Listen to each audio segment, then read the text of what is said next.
allowed up to 3 minutes to speak to the board. This is a comment only, not a Q&A. If there's a follow-up that's required, we'll do it within the next 24, 48 hours, and you'll hear back from myself or the superintendent. And the first up is Ms. Billy Schultz. If you could just step up to the podium, give your full name and your address, please. My thing goes over 30 seconds, so I'm going to warn y'all, but it's important stuff. Okay, my name is Billy Schultz of Southgate, 13711 Castle. I sent an email to all board members and superintendent that I support the letter dated November 14th from the House Rep of Hornberger and the other 30 senators regarding withdrawal membership from the NSBA. The support from this board on this will show Southgate parents that you stand with us and it is okay to speak up. Many parents are afraid to attend these meetings. I am part of a Southgate parent group against mandates that have 140 parents in it. Please make a statement to show that this board is open and willing to hear from us without any consequences towards us or our students. I do not support the letter from the U.S. Secretary of Health Services and the U.S. Secretary of Education. I do support the resolution on the COVID-19 vaccines from Senator Leah, and I would like this to be added to the agenda as soon as possible. There should be no vaccine mandates for any children to be able to attend a free public school. I don't know if you guys' stuff works yet, but if you are able to, please open your email and click on the link that I sent you regarding the libraries. If you type in the keywords such as rape, 43 books show up, sex, 152 books show up, drugs, 214 books. Now, all of these are not bad, but some of them are very questionable. Titles I believe that need to be removed are Water for Elephants at Anderson contains nudity and sexual content. Beloved at Anderson, Friend is a sex god. This is a series of books, and these are found both at Anderson and Davidson. I am still in the process of finding out if we here in Michigan have the same laws as other states regarding having pornographic content in our school and for our teachers to discuss them with minor students. I did have a parent from Davidson Middle School reach out to me about a book that her child checked out this week at the library. It is called The Grimm Conclusion. She states to me, "My daughter read the first chapter and was distraught. It was about a stepfather who hated his stepkids. So he killed his stepson and had his stepdaughter bury him in the yard. It is very inappropriate for grades 6, 7, and 8. Thank you." Thank you for your comments. Next up, Ms. Jessica Gilly, I believe. Hi, my name is Jessica Gilly and I live at 13541 Phelps. I just wanted to share with you what happened to my son in hopes this never happens again. In no way am I bashing any administration or staff when I say any of this. Yesterday, my 11th grade son was sent home during 4th hour due to being listed as a close contact to a COVID positive student, exposed at lunch, not in a classroom, because the kids don't even share a class together. Out of a whole table of kids, my son and one other were sent home. How I know this is because I serve lunch at Anderson and I saw the other kids there. When I got home, I asked my son where he was sitting at the table and all the other questions that a parent would ask. He said he sat across from the other student while the particular kids that I saw in school after that supposedly sat on either side of the positive student, yet they were still at school. Today I went into work early and took a tape measure and measured the tabletops and the seats. The top of the tables are 5 feet across, depending on how close the custodians push the little gap together.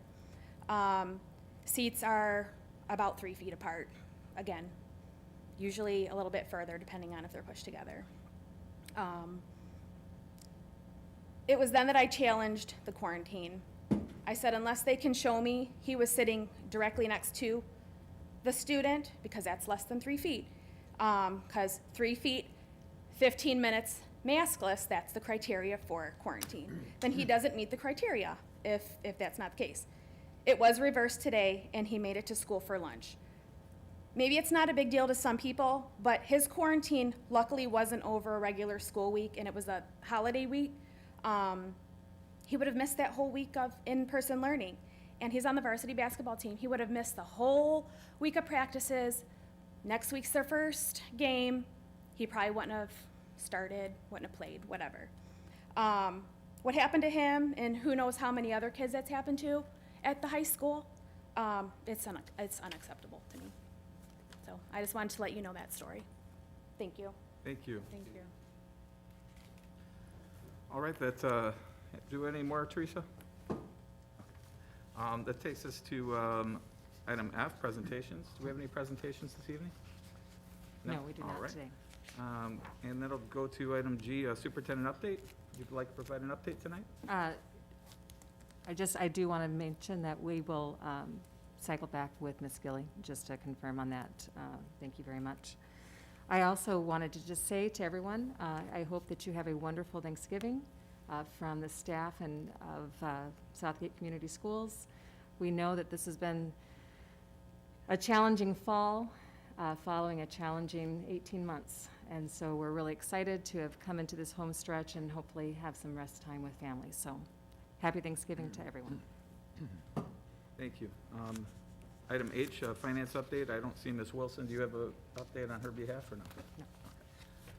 All right, that takes it item I, consent agenda, consisting of the November 9th, 2021 closed session minutes, the November 9th, 2021 regular meeting minutes, and an HR update. Mr. President, I'd like to make a motion to approve the consent agenda as presented. Thank you, Dr. Paponia. Support. Supported by Mr. Green. Any discussion? Seeing none, I'll call the question. All those in favor say aye. Aye. Any opposed? Motion carries. And let's go into our action items of the evening. First action item in front of you is item number 1, the approval of the agreement between the Southgate Community School Board of Education and the United Teachers of Southgate. Ms. Irvine. Yes, we are happy to announce that we have reached an agreement with the United Teachers of Southgate, and their membership did ratify that agreement, and it's now before the Board of Education for approval. Thank you. Any questions for staff? All right, back to the table. We'll take a motion for that. Mr. Green? Mr. President, I move to approve the agreement between the Southgate Board of Education and the United Teachers of Southgate. Support. All right, motion by Mr. Green, supported by Mr. Craig. Any discussion? Dr. Pomponio. I'd like to say I'm happy to support the new contract, and I want to thank you again for your service. We appreciate you, I appreciate you, and your commitment to the district and to all of our students. Thank you. Thank you. Any other comments? All right, seeing none, I'll call the question. All those in favor say aye. Aye. Any opposed, same sign. All right, motion carries. Item 2, approval of the purchase of a food warmer from the Food Service Fund. That was a clickable link on our website, on our page, and if you guys have reviewed that, I will accept the motion for that.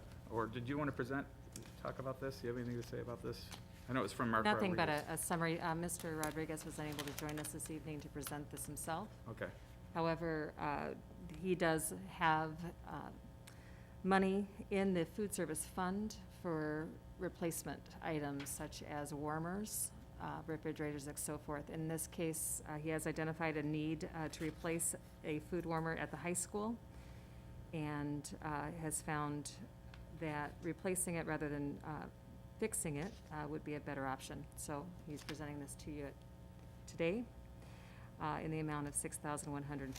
I'll just read this, just so we have it, since Mr. Rodriguez isn't here, our food service director. It says Anderson High School has a very old uninsulated food warmer that's out of service and is in need of replacement. We received a quote to fix the warmer, and the estimate was over $2,400. I recommend replacing the old food warmer with the new Crestcore insulated Energy Star food warmer. Wayne Reese's Pro procurement process used to satisfy the state's 3 big quote requirement for equipment purchases. Attaches the quote from Stafford Smith for $65.57. However, the district can take advantage of DTE's $400 Energy Star rebate, and the final rebate, or final cost would be $61.57. So if you guys have all reviewed that and don't have any questions for staff, I'll take a motion for approval on that. I have a question. Yeah. Are we working on the inventory for equipment, such as looking at age and cost, so we can look at and determine how bad the need is, so we can project like what the future cost would be? I know that Mr. Rodriguez is evaluating constantly what's happening on the food service side. Okay. So I do believe that this is a part of an inventory list that he's working from, and we are working on the larger facilities one. Okay, thank you. Any other questions? All right. Seeing none, I'll ask for a motion to approve this. I'd like to make a motion to approve the purchase of the food warmer from the food service fund as presented for $6,157. Thank you, Dr. Carponia. Do we have a second? Support. Supported by Mr. Sage. Any further discussion? Seeing none, I'll call the question. All those in favor say aye. Aye. Any opposed, same sign. All right, motion carries. All right, and with that, we are done with this regular portion of our meeting. We are going to adjourn and go into our closed session under OMA 8A. I'll accept the motion to go into closed session. We will be coming back out at some point. It might be a long meeting, but there's no more other business to be discussed tonight. After we return, there will be one other action item. Mr. President, Yes. I'd like to make a motion to go into closed session. All right, motion by Mr. Craig. Support. Supported by Mr. Sage. Oh, Mr. Lamas, sorry. Any discussion? All right, seeing none, we'll go ahead and roll call vote that. Could you do that for me, Teresa, please?